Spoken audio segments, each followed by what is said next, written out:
오늘 우리에게 주시는 하나님의 말씀은 신약성경 갈라디아서 6장 1절로 5절의 말씀입니다.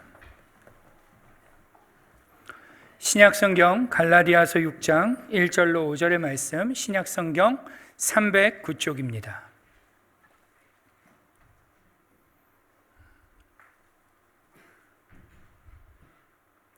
찾으셨으면 한 절씩 교독하겠습니다. 형제들아, 사람이 만일 무슨 범죄한 일이 드러나거든 신령한 너희는 온유한 심령으로 그러한 자를 바로잡고 너 자신을 살펴보아 너도 시험을 받을까 두려워하라.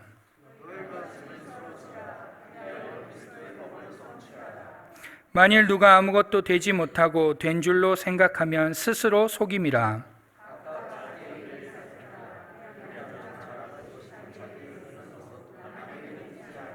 함께 읽습니다. 각각 자기의 짐을 질 것이라. 아멘.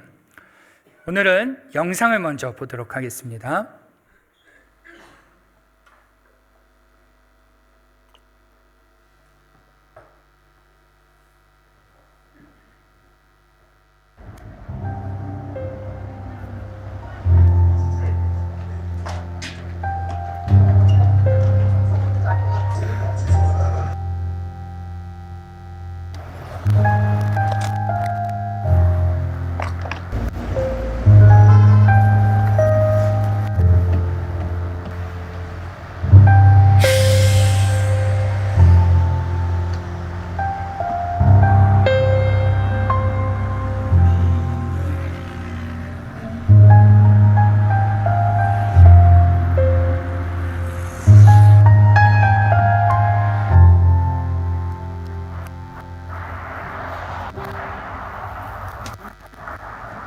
감사합니다.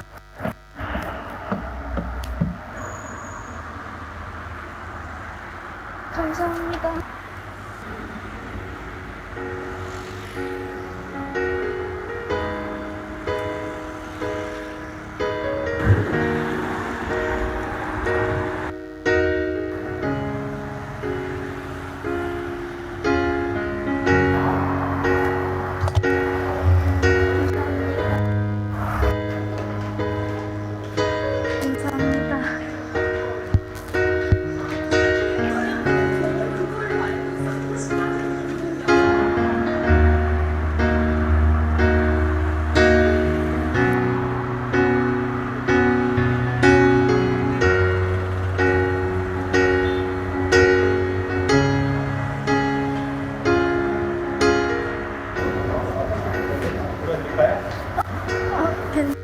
네, 감사합니다.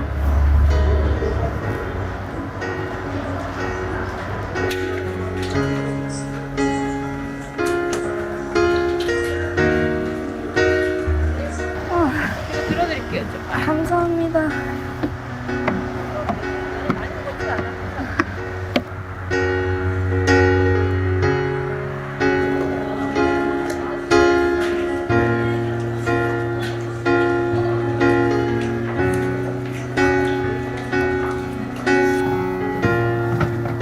괜찮아요? 아프니까? 아니 이제 몸도 감사합니다. 그냥 무거운 것 같은데. 감사합니다. 어디까지 가는데 여기? 바로 앞에. 네? 그래요? 네. 감사합니다.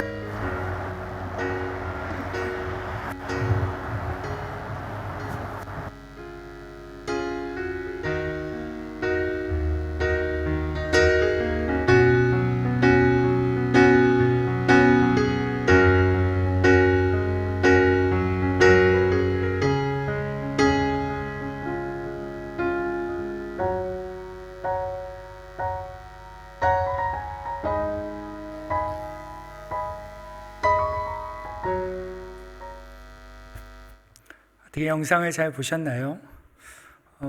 특별한 내용은 없고요. 임산부가 짐을 들고 있을 때 어떻게 하는지 사회적 실험을 하는 영상이었는데요. 제가 영상을 보시는 동안 우리 성도님들의 표정을 좀 이렇게 살폈습니다. 그랬는데 처음에 아무도 짐을 들어주지 않을 때는 굉장히 심각하셨어요. 이 마스크 때문에 보이진 않는데 저러면 안 되는데 라는 표정으로 심각하게 보시다가 이제 중간부터 이제 사람들이 들어주자 그제서야 얼굴이 좀 이렇게 풀리시더라고요. 그러면서 웃음기를 이렇게 웃음을 지시는 분들을 제가 보면서 이런 생각을 좀 해봅니다. 우리가 누군가의 어려운 문제를 만나고 영상에서와 같이 임산부의 짐을 들어주는 것은 당연하고 마땅한 일이라고 아마 생각하는 것 같습니다. 그래서 좀 도와줘야 될 텐데 라는 마음을 갖는 것 같죠. 우리는 짐을 드는 것, 누군가의 짐을 대신 들어드리는 것, 이것이 무언 중에 아주 착한 일이고 칭찬받을 만한 일이라고 생각하는데요. 한번 질문해 드려보죠. 우리 성도님들은 영상에서와 같이 누군가의 짐을 혹시 좀 들어드려 보신 적이 있으신가요? 가령 어르신들의 짐을 들어드리다던가, 우리 남자분들 같은 경우 군대에서 행군을 할 때 이 군장을, 옆에 동기의 군장을 대신 짊어져 주신다든가, 혹은 누가 무거운 걸 막 들고 올 때 선뜻 달려가서 이렇게 들어줘 보신 적 아마 한 번쯤은 다 있으실 것 같습니다. 그렇죠? 그런데 만약에 그때 동일한 상황에서 그 짐이 굉장히 무거워 보이는 짐이거나 혹은 좀 더러운, 좀 냄새나고 더러운 짐이거나 혹은 들기가 불편한 짐이었다면 어떻게 했을까요, 우리는? 그럼에도 한번 손을 들어볼까요? 우리 잘하는 건데, 그럼에도 나는 들어드리겠다. 자, 두 번째 손 안 드시면은 이제 안 됩니다. 자, 그럼 나는 좀 피할 것 같다. 모른 척 할 것 같다. 저만 들고 있는 건가요? 네, 저는 사실 그럴 것 같습니다. 사실 저는 죄송합니다. 우리 성도님들이라 할지라도 그게 굉장히 들기 불편한 것 같다 그러면은 모른 척 하지 않을까라는 생각이 듭니다. 아마 저만 그럴 것 같지는 않은데요. 왜냐하면 우리는 다 비슷할 것 같습니다. 짐이 가볍고 영상에서와 같이 들기 쉬운 것이라면 얼마든지 우리가 도움을 주지만, 그것이 굉장히 지저분하고 냄새나고 들기 힘들고 무겁고 이런 짐이라면 솔직히 누가 나에게 도와달라고 요청하지 않는 이상 자발적으로 도와드려야겠다라는 마음을 갖기는 사실 쉽지 않죠. 그런데 이러한 모습은 신앙생활에서도 좀 비슷합니다. 우리가 신앙생활을 하면서 우리 성도 간에 어떤 사람이 무거운 짐을 들고 있고 무거운 문제를 만났고 어려운 문제를 만났을 때 우리가 그를 도와주고자 하는 마음도 어떨 때는 생기지만, 어떤 경우에는 그 짐이 너무나 무겁고 같이 들기 어렵고 내가 간섭하기 어려운 문제라고 생각이 되어서 이렇게 좀 슬쩍 피하는 경우도 있다는 것이죠.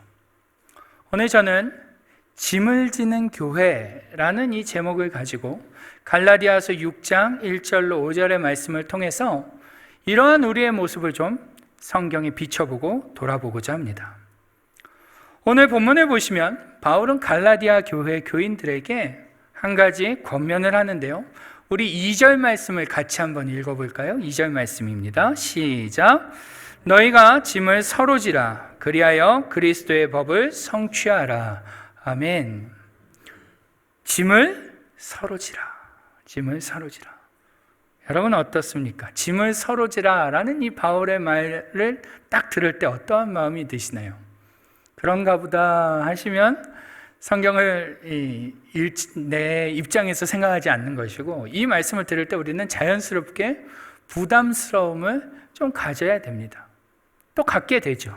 왜냐하면 이 짐이라는 것이, 바울이 오늘 본문에서 말씀하고 있는 짐을 서로 지라 라고 할 때 이 짐이라는 것이 무엇인지는 아직 정확하게 뭔지 모르겠지만, 적어도 우리가 앞에 본 영상에서 임산부의 캐리어를 들어주는 것만큼 간단하거나 심플하거나 가벼운 일이 아니라는 것을 우리는 직감하기 때문입니다.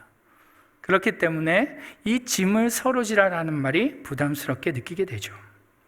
그런데 중요한 것은 그럼에도 불구하고 오늘 바울은 갈라디아 교회 교인들에게 짐을 서로 지라라고 권면하고, 또 수천 년이 지난 오늘 우리에게 짐을 서로 져야 한다라고 말하고 있다는 것입니다. 이게 팩트인 거죠.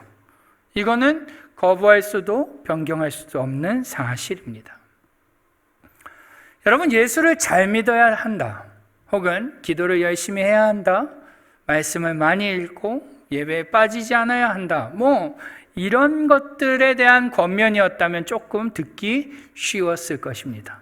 그리고 좀 더 이행하기도 쉬울 것 같습니다. 그런데 남의 짐을 서로 지랍니다. 여러분, 요즘이 어떠한 시대입니까? 요즘 시대를 뭐라고 하죠? 여러 가지로 정의하고 있는데 언택트 시대라고도 합니다. 언택트, 컨택의 말과 언이라는 부정사를 합쳐서 컨택하지 않는 시대, 접촉하지 않는 시대, 상호작용하지 않는 시대를 바로 오늘 우리가 살고 있는 언택트 시대라고 부르는데요. 그러다 보니까 서로 뭔가를 하는 것, 서로 부딪히고 부딪히고 뭔가 상호작용을 하는 것이 굉장히 불편한 시대를 오늘 우리는 살고 있는 것이죠. 어찌 보면 개인적으로 살아가는 것이 당연한 것 같이 느껴지는 시대를 우리는 살고 있습니다. 그러다 보니 이러한 질문이 생기는 것입니다. 우리 안에 서로 짐을 지라 라는 이러한 말씀을 들을 때 이러한 질문이 터져 나오는 것이죠. 왜 우리는 서로의 짐을 져야만 합니까? 왜 우리는 그렇게 연대를 해야 하나요? 왜 우리는 각자 알아서 자기 짐 잘 지면 서로 짐을 나눠줄 필요도 없는데 왜 우리는 짐을 나눠서 운명 공동체로 살아야 합니까? 라고 반문할 수밖에 없다는 것입니다.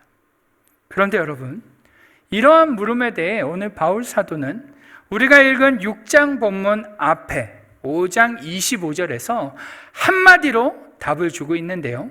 우리 같이 한번 세번역 성경으로 같이 한번 읽어보겠습니다. 시작! 우리가 성령으로 삶을 얻었으니 우리는 성령이 인도해 주심을 따라 살아갑시다. 아멘. 그렇습니다. 우리가 성령으로 삶을 얻었기 때문에 성령의 인도하심을 따라 살아야 한다. 우리가 성령으로 거듭난 사람이기 때문에 우리에게 새로운 삶의 방식이 요구된다라는 것입니다.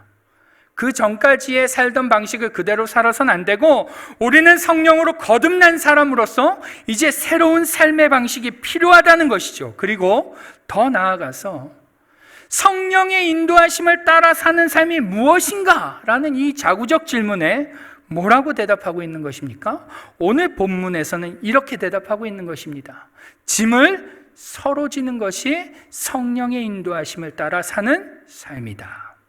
이해가 되시나요?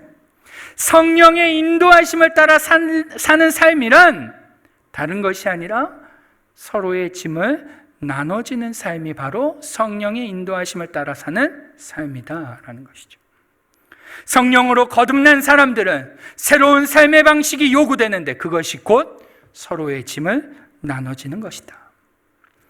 그렇다면 여러분, 우리가 서로의 짐을 나눠지기 위해서 이 짐이 무엇인지 알아야 지든지 말든지 할 것 아닙니까? 그죠? 여러분, 이 짐은 뭘까요? 바울 사도가 오늘 갈라디아서 6장에서 말씀하고 있는 나눠지라 하는 이 짐은 도대체 무엇을 의미하는 것일까요? 혹시 이 짐이 뭐다라고 생각되는 분 있으십니까? 뭔 것 같다. 여러분, 우리는 흔히 짐 하면 이런 것을 떠올립니다. 어려운 사람을 도와주고 경제적으로 힘든 사람을 좀 도와주고 어려운 문제를 만난 사람들을 도와주는 것. 그런 거 떠올리셨습니까? 안 떠올리셨습니까? 떠올리셨죠? 우리는 짐을 서로 지라 라는 이 말씀을 딱 보면 서로의 문제를 좀 도와주라 라는 것으로 해석합니다. 그런데 문제가 있습니다. 오늘 본문의 바울 사도는 그 짐에 대해서 그러한 뉘앙스로 말씀하고 있지 않다는 것이죠. 조금은 다른 의미로 이 짐을 말씀하고 있습니다. 그 짐이 뭘까요? 우리 한번 1절, 2절 말씀을 다시 한번 읽어보도록 하겠습니다. 시작! 형제들아, 사람이 만일 무슨 범죄한 일이 드러나거든 신령한 너희는 온유한 심령으로 그러한 자를 바로잡고 너 자신을 살펴보아 너도 시험을 받을까 두려워하라. 너희가 짐을 서로 지라 그리하여 그리스도의 법을 성취하라. 아멘. 한국말이고 한글이고 다 읽었지만 사실 무슨 얘기인지 잘 이해가 안 됩니다. 그래서 제가 유진 피터슨의 메시지 성경으로 이 1절, 2절을 준비했는데요. 같이 한번 읽어볼까요? 시작. 친구 여러분, 창조적으로 사십시오. 누군가가 죄에 빠지거든 너그러운 마음으로 그를 바로잡아주고 여러분 자신을 위해 비판의 말을 아끼십시오. 여러분도 하루가 가기 전에 용서가 필요하게 될지 모르기 때문입니다. 눌린 사람들에게 몸을 굽혀 손을 내미십시오. 그들의 짐을 나누어 짐으로써 그리스도의 법을 완성하십시오. 아멘. 네, 여러분 여기서 눌린 사람들 보이시죠? 저 끝에 눌린 사람들에게 몸을 굽혀 손을 내밀고 그들의 짐을 나누어 지라고 하는데 이 눌린 사람은 누구일까요? 본문에서 찾는 겁니다. 누굴까요? 네, 맞습니다. 죄에 빠진 자입니다. 죄에 빠진 자에게 손을 내밀어서 그들의 짐을 서로질하는 것입니다. 이 짐이 뭡니까? 범죄한 자를 세우는 것입니다. 우리 개역개정 성경에서는 죄를 범한 일이 생기거든 이라고, 범죄한 일이 생기거든 이라고 나오는데요. 이 1절에 이 범죄라는 단어는요, 헬라어로 프라프토마라는 단어입니다. 프라프토마, 이 단어는 뭐냐면 어디서 넘어지다, 옆으로 넘어지다, 발을 헛디디다 라는 단어예요. 무슨 말이냐? 진리에서 넘어진 것입니다. 진리에서 발을 헛디딘 것이죠. 다시 말해 짐을 진다라는 것은 진리에서 넘어진 자를, 진리에서 벗어난 자를, 진리에서 발을 헛디딘 자들에게 손을 내밀고 그들을 진리 가운데 세우는 것을 뭐 하는 거다? 짐을 지는 것이다 라고 말씀하고 있다는 것입니다. 다시 말해 짐을 지라 라는 이 말이 곧 죄를 짓고 진리를 떠난 자를 다시 진리 가운데 세우라 라는 이 말이라는 것이죠. 어떠신가요? 우리가 처음에 생각했던 짐을 나눠지라 라는 의미와 지금의 의미가 좀 다르십니까? 예, 좀 달라야 합니다. 완전히 다르죠. 오늘 바울은 진리에서 벗어나고 넘어진 자들에게 손을 내미는 것이 짐을 지는 것이라고 말씀하고 있는 것이죠. 그래서 그들이 더 이상 죄를 짓지 않도록, 그들이 더 이상 진리에서 벗어나지 않도록, 진리에서 넘어지지 않고 눌려있지 않도록 너희가 그 짐을 나눠줘 주라 라고 말씀하고 있는 것입니다. 그런데 여기서 중요한 것이 있습니다. 누가요? 이거 누가 지라고 합니까? 아까 5장 25절에서는 뭐라고 했죠? 성령으로 거듭난 너희가. 오늘 1절에서는 뭐라고 표현하고 있습니까? 여러분 개역개정 성경을 보십시오. 뭐라고 나와요? 신령한 너희가. 그래, 역시 우리 하나님은 대단하시죠. 신령한 너희가, 그러니까 영빨이 좀 있고 예수 믿은 지 최소 한 30년 이상 되고 그런 분들이라고 생각합니다. 그런데 그런가요? 아니라는 것입니다. 신령한 너희가 라는 이 말은 예수 그리스도를 주로 영접한 성령으로 인하여 거듭난 너희가 그 짐을 져야 한다라고 말씀하고 있다는 것입니다. 그러니 목사가 해야 된다, 전도사가 해야 된다, 강도사가 해야 된다, 뭐 이런 말씀하시면 안 된다는 것이죠.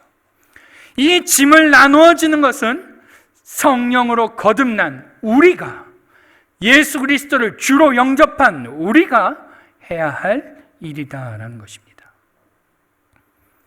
죄에 눌린 자가 거기서 벗어나도록, 거기서 진리 가운데 서도록 그것을 감당하는 것이 오늘 우리에게 요구되는, 성령으로 거듭난 자들에게 요구되는 새로운 삶의 방식이다라는 것이죠.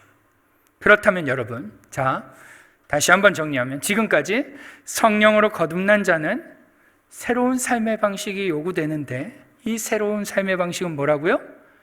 죄에 범죄한 자를 세우는 것이다. 여기까지 이해되셨나요? 그리고 이것을 누가 하는 것이라고요? 우리가 하는 것이라고 이해했습니다. 자, 기억하셔야 됩니다. 그렇다면 이 짐을 지는 것, 짐을 서로 나눠지는 이것은 어떠한 자세로 해야 될까요? 여러분 1절을 보시면 바울 사도는 뭐라고 해요? 온유한 심령으로 바로 잡으라고 하죠. 네, 바로 잡으라고 하니까 이렇게 하는 겁니다. 이제 죄에서 떠난 자에게 찾아가서 너 그렇게 살다가는 지옥 간다, 이렇게 협박하는 겁니다. 너 곧다우로 하다가는 너 분명 지옥 간다. 저랑 가까운 아는 사람이 한 명이 있는데 동생이 있습니다. 동생이 하나 있는데 어렸을 땐 교회를 잘 나오다가 교회를 안 나가는 겁니다. 뭐라고 했는 줄 아십니까? 동생을 보고 엄마랑 나는 천국 갈 테니 넌 지옥 가라, 이렇게 얘기를 했답니다. 우리는 누군가를 세울 때 이렇게 강하게 어떠한 분들은 할 때가 있죠. 그런데 오늘 그러한 자세로 해서는 안 되는 것입니다. 그러면 반대로 이렇게 하면 될까요? 진리를 떠난 자가 있는데 주님께서 때가 되면 주님 곁으로 부르시겠지라고 생각하고 기도만 하는 분이 있습니다. 맞을까요? 틀릴까요? 틀립니다. 다른 게 아니라 틀립니다. 그럴 것 같으면 바울이 짐을 지라라고 말하지 않겠죠. 짐을 지라는 것은 우리가 해야 할 것이 있다는 것입니다. 그냥 보고만 있고 기도만 하고 있는 것이 아니라 내가 해야 할 일이, 내가 해야 할 것이 분명히 존재한다라는 것이죠. 진리에서 떠난 자를 진리로 세우기 위해 우리가 해야 할 것이 분명히 있다는 것입니다. 그것을 할 때 어떻게 해야 하느냐, 오늘 그것을 오늘 바울은 말씀하고 있는데요. 한번 따라해 봅시다. 온유한 심령으로 짐을 져야 합니다. 그렇습니다.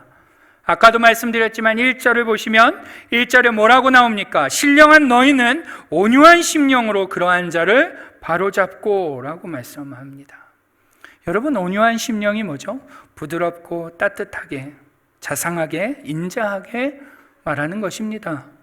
네, 그러한 자세로 진리를 떠난 자를 세우는 것이라고 말할 수 있죠. 그런데 오늘 본문에는 이 온유한 심령으로 바로잡는 것이 무엇인지 구체적으로 두 가지로 예를 들어 바울은 설명합니다.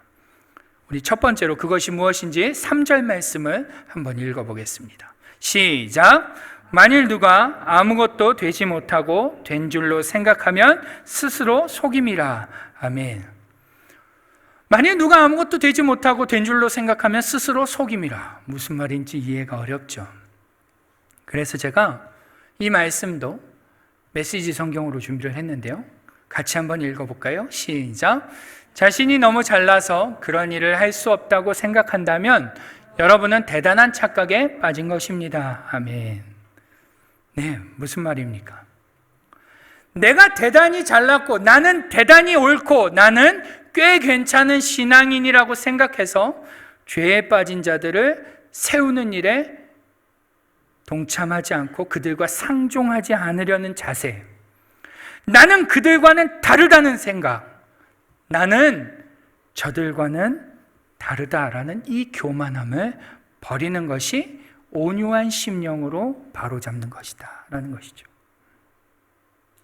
진리에 넘어진 자들, 진리에서 떠난 자들을 바라보며 나는 그들과 달라, 나는 저들과 저렇게 되지 않아 라고 생각하는 그 교만함을 버려야 한다는 것입니다. 여러분, 바울 사도는 고린도전서 10장 12절에서 이렇게 말씀하는데요. 그런즉 선줄로 생각하는 자는 넘어질까 조심하라. 그렇습니다. 여러분, 우리는 언제든지 넘어질 수 있는 자입니다. 우리는 언제든지 시험에 들 수 있고요, 언제든지 진리에서 떠날 수 있습니다. 인정하시나요? 인정하십니까? 네, 그렇습니다. 우리는 언제든지 하나님을 떠날 수가 있습니다. 특정한 사람, 특정한 부류에 있는 사람들만 어려서 신앙생활하다 떠나는 것이 아니라 우리는 지금도 저 문을 나가자마자 떠날 수도 있습니다. 우리는 베드로처럼 한순간에 예수를 저주하고 떠날 수 있는 그러한 연약한 존재라는 것이죠. 누구나 죄에 빠질 수 있는 그러한 사람들입니다. 그런데 우리가 그러한 존재임에도 불구하고 짐을 서로 져야 하는 이 공동체 안에서 나만 잘났다고, 나는 잘났다고, 나는 저들과 다르다고 생각하며 그들을 세우려고 하는 그 일에 동참하지 않는 그 자세는, 그 마음가짐은 버려야 한다라는 것이죠. 여러분, 성경에서 예를 들면 어떠한 사람을 예를 들 수 있을까요? 성경에 잘 나오는데요, 아주 자주 등장합니다. 바로 바리새인과 서기관들이 그러한 사람들일 것입니다. 그들은 자신들이 넘어질 것이라고 생각하지 않습니다. 언제든지 그들은 나는 저 죄인과 달라라고 생각하는 것이죠. 저것들은 아무리 말해도 안 들어. 그냥 지옥 가는 게 나아. 저 사람을 진리로 세울 시간에 차라리 다른 사람에게 가서 전도하는 게 오히려 나라고 생각한다라는 것입니다. 여러분, 우리가 짐을 질 때, 진리에서 넘어진 자를 세울 때 가져야 할 가장 중요한 자세는 바로 겸손한 마음이라는 것입니다. 우리가 그와 다르지 않다라는 마음, 겸손한 마음과 또 그 진리에서 넘어진 자를 긍휼히 여기는 마음, 이 두 가지 마음이 오늘 우리에게 요구된다라는 것이죠. 짐을 질 때 필요하다라는 것입니다. 그것이 바로 온유한 심령으로 짐을 지는 것이다라는 것이죠. 그렇다면 제가 온유한 심령으로 바로잡으라고 할 때 이 온유한 심령을 두 가지 예로 들었다라고 말씀드렸죠. 나머지 하나는 무엇일까요? 우리가 같이 한번 따라해 보겠습니다. 자식의 짐을 지는 심정으로 지는 것입니다. 네, 자식의 짐을 지는 심정으로 지는 것입니다. 우리 한번 4절 말씀을 한번 읽어볼까요? 시작. 각각 자기의 일을 살피라. 그리하면 자랑할 것이 자기에게는 있어도 남에게는 있지 아니하리니. 아멘. 여러분, 이게 무슨 말입니까? 쉽게 예를 들자면 어미가 자식의 짐을 들어주는 것 같이 하라는 것입니다. 여러분, 어미가 자식의 무거운 짐을 들 때 어떻게 하나요? 동네방네 떠들면서 내가 내 아들 짐을 좀 들어줬다고 그렇게 하나요? 아닐 것입니다. 부모가 자식의 짐을 들어줄 때는 누가 알까 무섭게 조용히 들어줍니다. 반대로 자식은 부모의 짐을 질 때 어떻게 합니까? 때로는 굉장히 대단한 것을 하는 것처럼 하지만 사실 그래서는 안 되는 것이죠. 부모의 짐을 대신 들어줄 때는 아무도 모르게 조용히 지는 것입니다. 오늘 4절 말씀은 그러한 의미인 거예요. 짐을 지는 사람은 자기 스스로에게는 잘했다라고 칭찬할 수 있을지 모르지만 내가 누구의 짐을 들어줬다고, 내가 누구를 세웠다고, 내가 누구를 진리에서 벗어나게 해줬다고, 내가 누구를 진리 가운데 잘 세웠다라고 말할 수는 없다는 것입니다. 그런 자세로 해서는 안 된다는 것이죠. 어떤 사람들은요, 어쩌다가 우연히 길을 가다가 교회에 안 나오는 집사님을 만나면 이런 말을 합니다. 집사님 요즘 왜 교회 안 나와?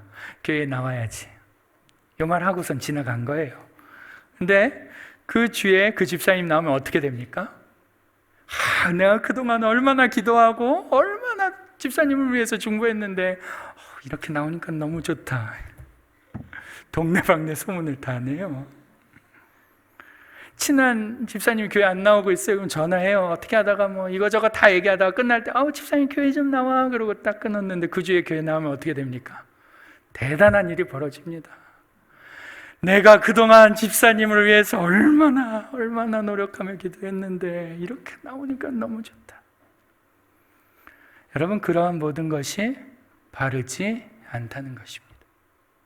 사람을 세우고 진리 가운데 세우는 일은 잔치하듯이 하는 게 아니라 조용히 아무도 모르게 하는 것이라는 것이죠.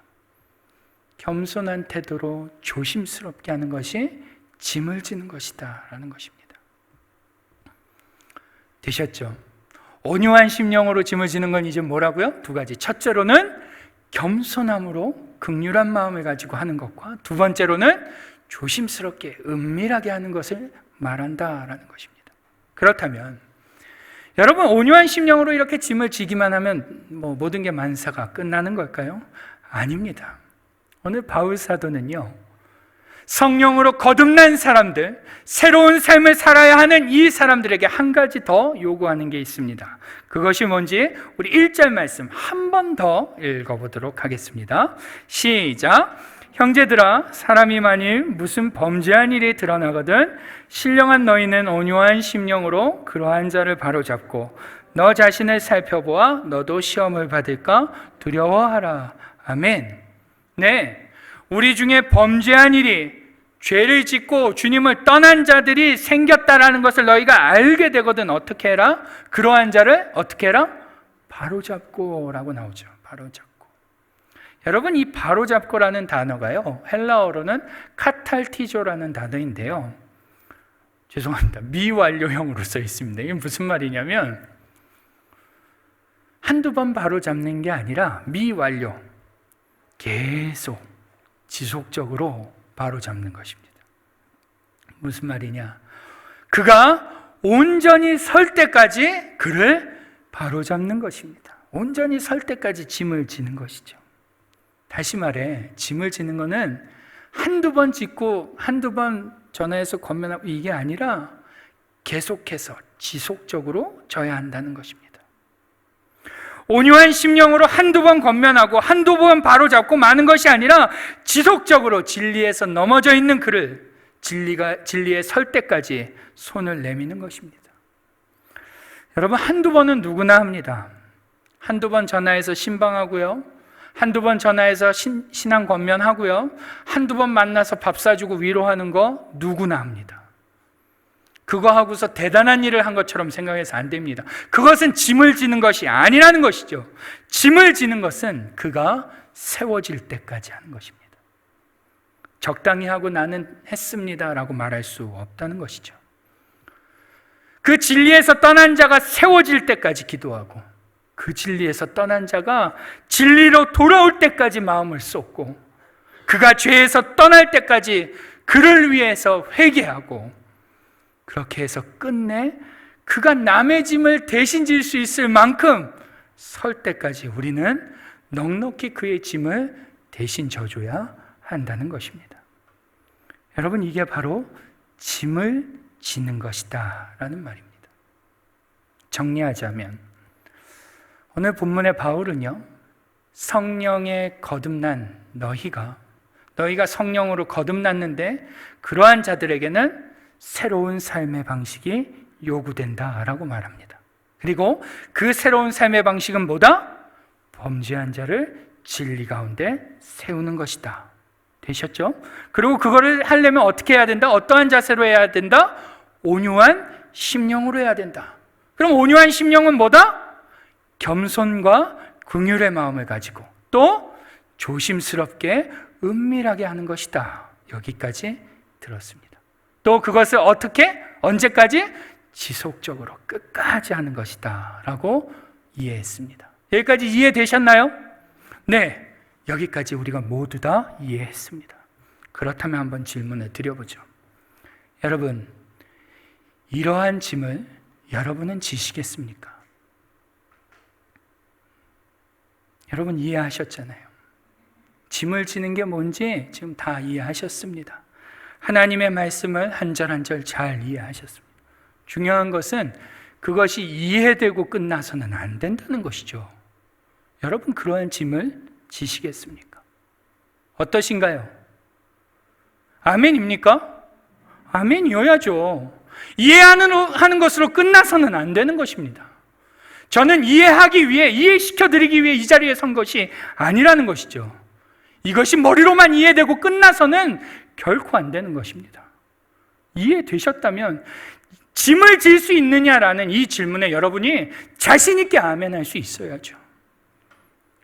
여러분, 진리에서 넘어진 자에게 손 내밀 준비가 되셨습니까? 아멘. 여러분, 짐을 지는 일은 보신 바와 같이 그리 쉬운 일은 아닙니다. 사실 나 하나 바로 서는 것도 쉽지 않은데 다른 사람을 믿음으로 서게 하는 것은 사실 좀 불가능한 일처럼 생각됩니다. 그러다 보니까 많은 사람들이 누군가를 진리 가운데 세우는 이 일을 특정인이 하는 일이라고 자꾸만 생각합니다. 그것은 목사의 일, 장로의 일이라고 생각하죠. 그런데 아까 보셨지 않습니까? 오늘 본문에도 보십시오. 어디에도 그런 말이 안 나온다는 것이죠.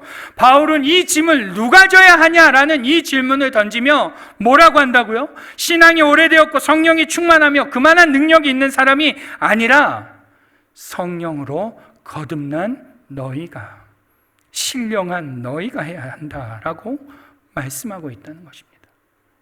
예수를 믿고 주로 영접한 오늘 여기 모인 우리가 해야 한다라는 것이죠.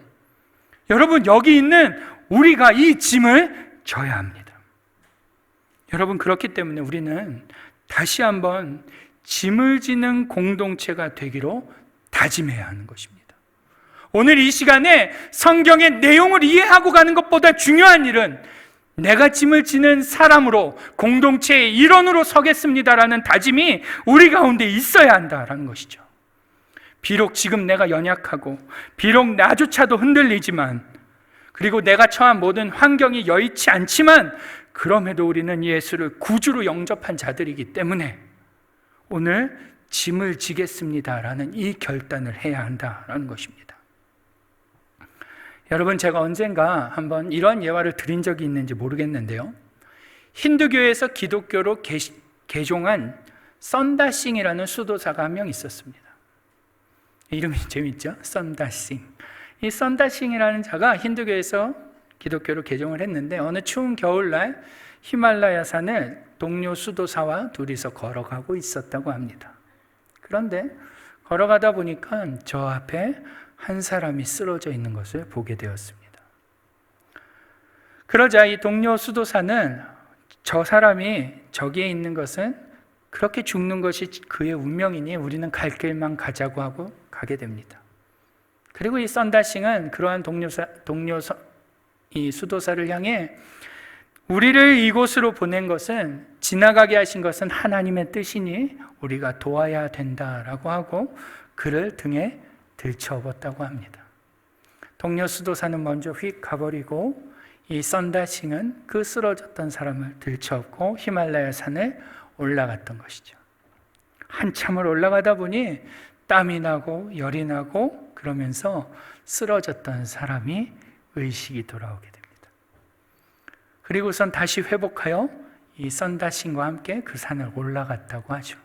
그런데 가다 보니까 저 앞에 한 사람이 또 쓰러져 있었던 것입니다. 그게 누굴까요? 아까 먼저 간 사람이었습니다.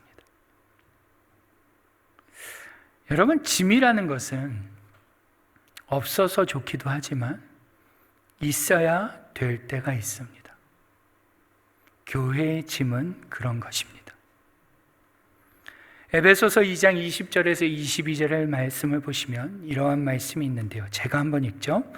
너희는 사도들과 선지자들의 터 위에 세우심을 입은 자라. 그리스도 예수께서 친히 모퉁이 돌이 되셨느니라. 그의 안에서 건물마다 서로 연결하여 주 안에서 성전이 되어가고, 너희도 성령 안에서 하나님이 거하실 처소가 되기 위하여 그리스도 예수 안에서 함께 지어져 가느니라. 아멘. 그렇습니다. 우리가 주 안에서 예수님과 연합하여 하나님이 거하실 처소로 지어져 가는데, 각자 알아서 지어져 가는 것이 아니라 어떻게 지어간답니까? 어떻게요? 예수 안에서 함께 지어져 간답니다.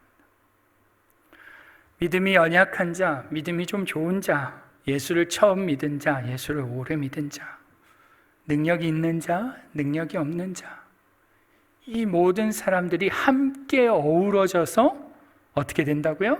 함께 지어져 가는 것이 교회라는 것입니다. 여러분, 그러한 경험이 있지 않으세요? 저는 우리 성도님들을 저 말고 다른 일을 위해서 기도하다 보면 어떨 때는 마음이 막 뜨거워집니다. 나를 위해서 기도할 때보다 어떤 사람을 생각하면서 기도할 때 막 마음이 뜨거워지고 은혜가 돼요. 그리고 내가 더 단단해지는 것을 느낍니다. 기쁨이, 그로 인해서 기쁨을 느낄 수 있게 되죠. 여러분, 짐을 지는 것, 누군가를 진리 가운데 세우면서 생기는 유익이 바로 이러한 것입니다. 여러분, 짐을 지면서 누군가를 세우면서 이 유익이 경험되어져야 합니다. 그로 인해서 내가 단단해지고 그로 인해서 내가 기쁨을 경험할 수 있어야 하는 것이죠.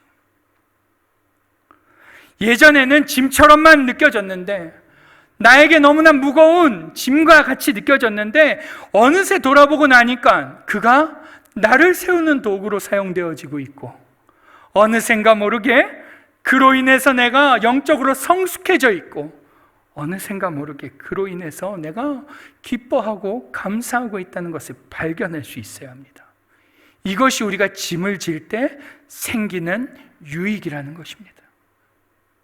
여러분, 신앙생활을 하면 이 유익이 있어야 합니다. 이 유익이 있어야 오늘 우리가 건강할 수 있는 것이죠. 내가 건강할 수 있는 것은 이 유익이 있을 때 건강합니다. 이 유익함이 나에게 있을 때 내가 진리에서 넘어지지 않을 수 있는 것입니다. 여러분, 우리 교회가 짐을 서로 지는 교회, 그 유익을 날마다 경험하는 교회가 되기를 주님의 이름으로 축원합니다. 아멘. 여러분, 죄송하지만 제 생각에는요, 사실 우리 교회는 교회 지체들 중에 연약한 자들을 온유한 심령으로 잡아주고 믿음으로 세워주는 그러한 일들을 하는 이 짐을 지는 것에 조금 아쉬움이 있어 보입니다. 너나 할 것 없이 우리 모두가 서로를 밀어주고 당겨주고 세우고 끌어주며 죄에서 벗어나도록 기도해주고 상호간의 온유한 마음과 자세로 조언하며 이끌어주는 이 모습이 우리 교회 안에 가득해야 하는데 사실은 어떤 부분에서는 좀 부족해 보인다라는 것이죠. 바울 사도는 성령의 인도함을 따라 사는 삶은 곧 그러한 삶, 짐을 지는 삶이다 라고 말하는데 우리는 너무나 개인적이길 원한다는 생각이 듭니다. 그런데 여러분, 저는 확신합니다. 분명 우리 교회는 짐을 서로 지는 교회로 더욱 든든하게 서게 될 줄 믿습니다. 우리 교회는 그렇게 될 것입니다.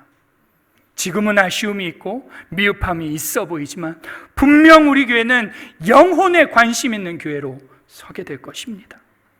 연약한 자를 온유함으로 세워주고 서로 끌어주며 또 그 가운데 겸손함으로 자신을 돌아보고 이 교회 공동체가 서로 유기적으로 하나 될 수 있도록 그 이름에 걸맞게 연합하는 교회가 될 줄 믿습니다. 여러분, 이것이 남의 일이 아닙니다. 결코 남의 일이라고 생각해서는 안 되는 것이죠. 여러분, 오늘 본문 마지막 6절을 한번 보실까요? 5절을 한번 보시죠. 5절을 보시면 이렇게 나옵니다. 각각 자기의 짐을 질 것이라. 각자 자기가 맡은 바를 해라 라는 의미가 아니라 그 서로 짐을 지는 것은 누구의 일이라는 것입니까? 남의 일을 대신해 주는 것이 아니라 자기의 짐이라는 것입니다. 여러분, 우리가 한 영혼의 진리로 세우는 일에, 그 짐을 지는 일에 힘을 써야 될 줄 믿습니다. 여러분, 이제 다음 주부터는 현장 예배 규제가 완화됩니다. 주사를 안 맞아도 모두가 다 예배 나올 수 있고요. 사회적 거리두기도 없습니다. 인원수 제한도 없죠. 여러분, 코로나를 지나면서 이 빈자리를 보면서 한 번쯤 그런 생각하지 않으셨습니까? 누구 집사님이 안 보이네. 누구 권사님이 안 보이네. 생각나는 분 없으신가요? 아마 있으실 것입니다. 저는 오늘 이 자리에서 여러분께 권면드리고 도전을 드립니다.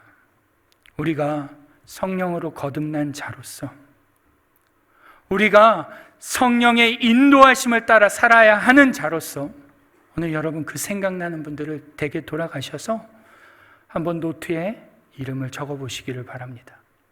사실 제가 오늘 예배 전에 어저께 종이를 나눠드릴까라고도 고민을 좀 했습니다. 여러분이 생각나는 분, 내 자녀, 내 배우자도 있을 수 있습니다. 네, 좋습니다. 그런데 우리 가족 말고도 주위에 한번 보세요. 생각나는 분들의 이름을 한번 적어보십시오. 그리고 그들을 위해 기도해야 합니다. 여러분, 에스더가 이스라엘이 위험에 빠졌을 때 어떻게 하죠? 그가 왕에게 나아가기 전에 어떻게 합니까? 3일간 금식하고 왕에게 나아갑니다. 한두 번 만나서 밥 사주고 전화해서 얘기하는 것으로 될 것 같았으면 이미 됐습니다.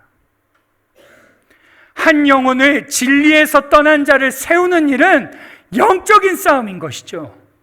그런데 그것을 어쩌다 생각날 때 한두 번 해서는 될 리가 없습니다. 여러분, 이 짐을 감당하기 위해서는 오늘 여러분 금식하십시오. 하루에 한 끼라도 금식하고 댁에 가셔서 그 이름을 적고 날마다 기도하십시오.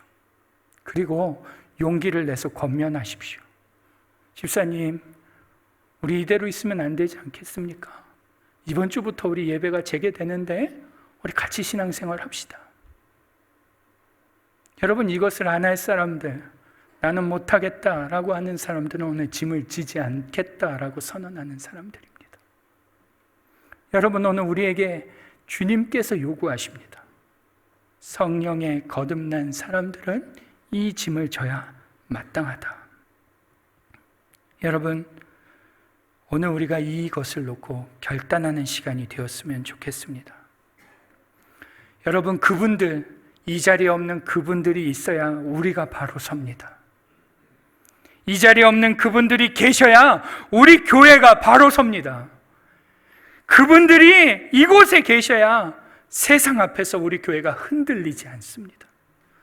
분명 세상은 앞으로 더욱더 서로 유대하지 말라고 할 것이고요, 서로 관심 끄고 살라고 할 것이고요, 서로 각자 알아서 살라고 말할 것입니다. 우리에게 계속 그것을 요구할 것입니다. 그러나 교회는, 하나님의 교회는 함께 지어져 가는 것입니다. 여러분, 다시 한번 여러분의 삶 속에서 이 결단이 있기를 바랍니다. 꼭 하시길 바랍니다. 그래서 한 주간 금식하며 기도하고 그분들을 다음 주에는 우리가 함께 이 자리에서 기쁨으로 예배 드릴 수 있기를, 그 일을 해내시기를, 그리고 앞으로도 그 일을 계속해서 감당해 가시기를 주님의 이름으로 축원합니다. 우리 같이 한번 기도하겠습니다. 우리 같이 한번 기도할 때, 하나님, 오늘 우리가 그 일을 감당하게 해 주십시오. 성령으로 거듭난 자들에게 새로운 삶은 영혼을 세우는 것, 영혼을 이끄는 것, 진리 위에 세우는 것입니다. 오늘 그 일을 내가 감당하겠습니다라고 우리 결단하며 기도하겠습니다. 하나님 아버지, 하나님, 오늘 우리가 영혼에 관심 있는 하나님의 백성 되게 해주십시오. 하나님, 오늘 우리가 영혼 세우는 일에 힘을 내게 하여 주옵소서. 한 번 전화해서 교회에 나오라고, 한 번 만나서 밥 사주며 위로하고, 그것이 아니라 이 영적인 싸움에 우리가 금식하며 마음을 쏟지 않으면 하나님, 우리 교회는 이대로 주저앉을 수밖에 없는데, 하나님, 영혼 살리는 이 짐을 오늘 우리가 지게 하여 주십시오.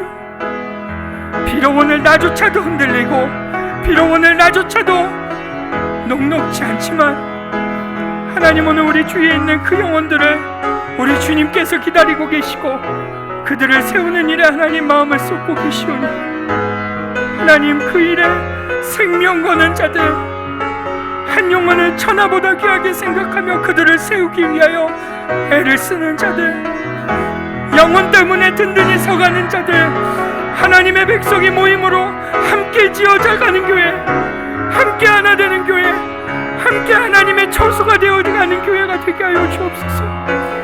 하나님, 저들이 어디에 있든지 오늘 그 자리가 이곳으로 돌아오게 될 줄 믿습니다. 하나님, 오늘 주님의 마음이 있는 그곳에 우리의 마음도 함께하여 주옵소서.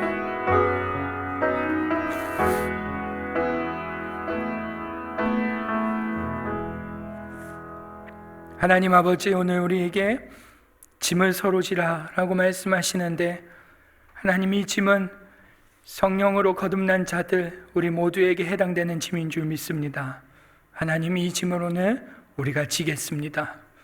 이 영적인 싸움을 하나님, 우리가 금식하며 기도하고 그들을 위하여 중보하며 끝까지 그들이 설 수 있도록 하겠습니다. 하나님, 이 결단 위에 우리 하나님께서 함께해 주셔서 함께 지어져 가는 연합교회 되게 하여 주옵소서.